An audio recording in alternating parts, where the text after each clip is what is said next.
सच सिर्फ बोलना पड़ता है, झूठ याद रखना पड़ता है।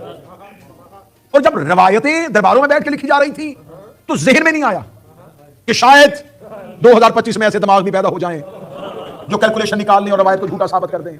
ये रवायत किसने ली है? मैंने कहा इसको जोहरी से भी लिया गया है, इसको मुख्तलिफ लोगों ने लिया है, लेकिन वो सारे के सारे जहां पे आके ज्वाइंट हो जाते हैं वो उर्वा और हजरत आयशा। उर्वा कहता है कि मैंने हजरत आयशा से सुना। अब आइए देखते हैं इल्म रिजाल में जाके ये उर्वा कौन? ये उर्वा है जुबैर का बेटा। बनी उमैया और बनी अब्बास के दरमियान एक दौर जुबैरियों का भी दौर आया, वो जिन्होंने मक्का पे कब्जा किया था, हिजाज में कब्जा किया और खाना काबा पे गिलाफ को आग लगी थी। ये जुबैर बिन अवाम, ये उसी का बेटा है उर्वा। ये हजरत आयशा का सगा भांजा है, हजरत आयशा इसकी खाला है। ये कहता है कि मैंने हजरत आयशा से सुना। ये भी तुर्क हमें काबिल कबूल है, ठीक है, भांजा खाला से सुन लेता है, घर में बैठे बात हुई होगी तो सुन ली, रवायत नकल कर दी, लेकिन बात आगे जाकर रुक गई है।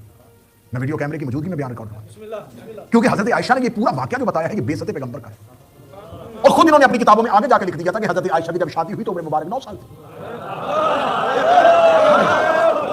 झूठे को याद ही नहीं रहा कि मैं इनसे एक रवायत पीछे लिख चुका हूं। आगे आगे लिख दिया जब शादी हुई तो उम्र मुबारक 9 साल थी। अगर उम्र मुबारक 9 साल थी तो जब रसूल की बेइज्जत हुई है तो इनकी उम्र -6 साल है।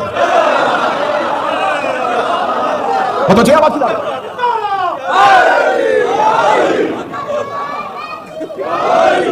दोनों में से एक चीज वापस लेनी पड़ेगी।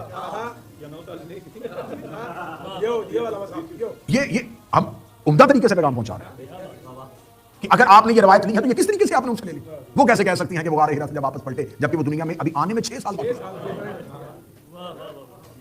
अब इसके आगे मैं रोजाना कल मैं ज्यादा हदीस आपके सामने पढ़ूंगा कि सीरत की किताबों में कौन कौन सी हदीसें हैं और उनमें क्या क्या खामियां हैं, और फिर झूठी हदीसें कैसे बनी थी और कहां कहां से ये फैक्ट्रियां लगी थी, कैसे निकली थी। फिर अगली मजलिस में आके आपको पता चलेगा कि ज़हरा दरबार में सिर्फ मुतालबा फदक के लिए नहीं आया,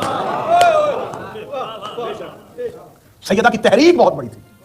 उससे पहले क्या कुछ हो चुका था, क्या कुछ हो रहा था और क्या कुछ होने वाला था, जिसके लिए जनाब ज़हरा दरबार। अब ये एक हदीस मैंने, एक रवायत मैंने आपके सामने बयान किया। इस रिवायत का अगर पोस्टमार्टम किया जाए तो इस रवायत के अंदर ये निकला है। ऐसी बेशुमार रवायात ऐसी हैं जिनको जल्दी जल्दी लिखा गया, लेकिन ये पता ही ना चला कि हम किन के नाम मंसूब करके ये लिख रहे हैं। अब मुझे फिर अपने मौजू की तरफ पलटना है ताकि हम नतीजे तक पहुंच सके कि मज़हब इस्लाम के अंदर इसराइलियात कहां से आई, यहूदियत का उनसर मज़हब इस्लाम में कैसे दाखिल होगा। आज मुसलमान मौलवी सोशल मीडिया पे आके कहते हैं को का बाइकाट कर दो, यहूदियों की प्रोडक्ट है। और मैं तुम्हें बताऊं कि यहूदियों की कौन कौन सी प्रोडक्ट और भी है। हजूर फिर आप सिर्फ मैकडॉनल्ड्स, स्टारबक्स और को का बाइकाट नहीं करेंगे, वो खामोश मशरूब है उसका बाइकाट कर रहे हो।